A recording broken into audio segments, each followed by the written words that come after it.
After a string of very dark days, the question as to whether last week's emphatic thumping of the origin-depleted Cowboys was a false dawn for Ricky Stuart's Raiders was sure to be answered against the defending premiers, who had won 4 of their last 5.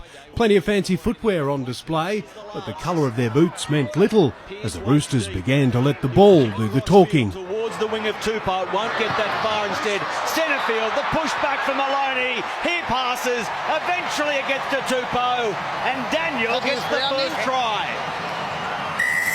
The Roosters would quickly step into gear, rolling through the middle, the halves directing traffic down the left. He tried to steamroll his way over. Friend gives it for Maloney, long to Tupou, and Daniel's in for number 2. Up 12-0, and it should have been more moments later as Anthony Milford committed the custodian's cardinal.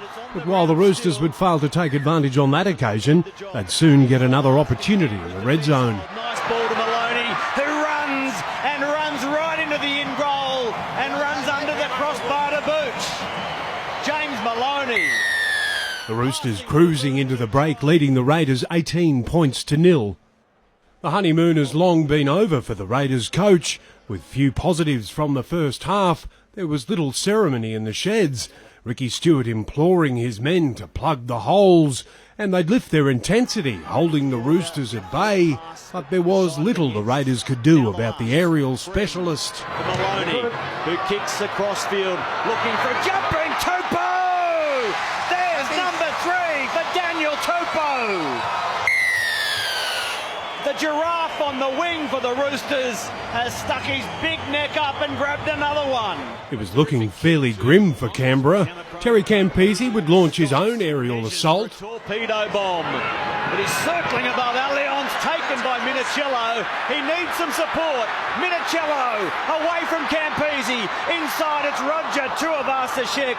He loses the ball. The Roosters appeared to have all the answers, but the Raiders would go back to basics, and eventually it would pay dividends. And a prone for Boyd. Boyd goes on to Cornish. Cornish now for Milford. Milford gets out of one tackle, passes for Jack Whiten, and the Raiders go in eventually. But the moment was fleeting as the Roosters came charging back. Pearce runs, gives the ball for Muller, and he dropped it over the line, did he? Tries are hard enough to come by for front rowers. Having them denied was a bit too much to bear. That's a try. I didn't think he lost it in the first place.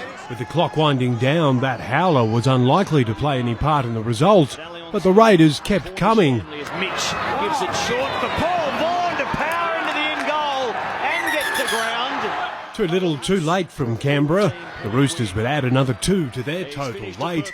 26 points to 12 victors over the Raiders. David Murdoch, NRL.com.